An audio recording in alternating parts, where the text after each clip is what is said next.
This was a very stressful and difficult story to cover because the dangers during the coronavirus are invisible.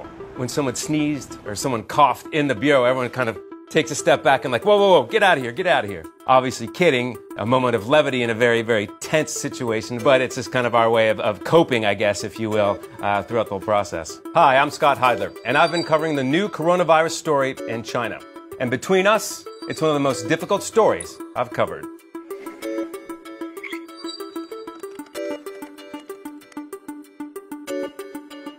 I've covered war zones, I've covered natural disasters, and in those environments, you know most likely where the obvious danger is. They want their square back. With the coronavirus, you have no idea where it is. So that kind of stress is always in the back of your head, regardless of what you're doing. You know, we traveled south from Beijing to where the medical supply capital of China is. You know, this is the province that borders Hubei province. It was a decision that obviously we knew it was going to be, it was going to involve risks. You know, as soon as we pushed back to try to get into the areas we wanted to go to, we got immediate and pretty aggressive response. Now, like once we got off, again, temperature check, the people there were in complete hazmat suits. So the official said, look, I can't stop you here, but we're going to follow you. And they did exactly that.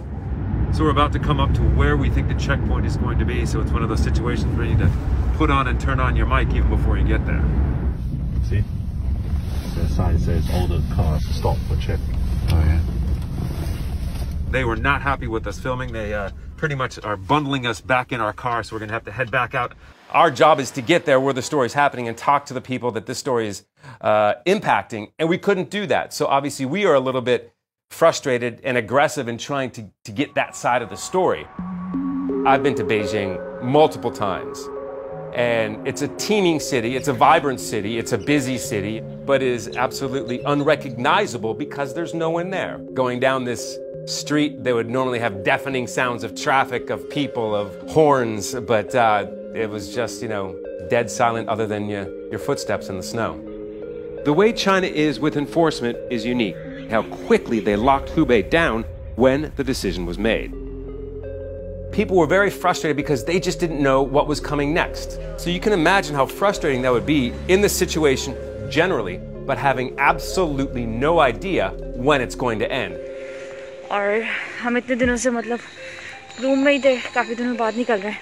我是为你囚禁的鸟，已经忘了今天是几号。 Through social media and you know other ways, I've heard from so many different people from so many different walks of my life asking if I'm okay. I was going to be coming home at some point, and we were concerned that I could pass it on to my wife and my son without knowing that I had it. And we would talk through some very specific things, some very realistic things about, okay, what happens when I do come home? What happens if I do exhibit symptoms? What I was facing when I got home was a self-quarantine for 14 days. What that kind of isolation, what that kind of being in home but not being in the home that you know environment, and I really kind of felt that. So that was quite stressful, but obviously after I got out I felt like the luckiest man alive.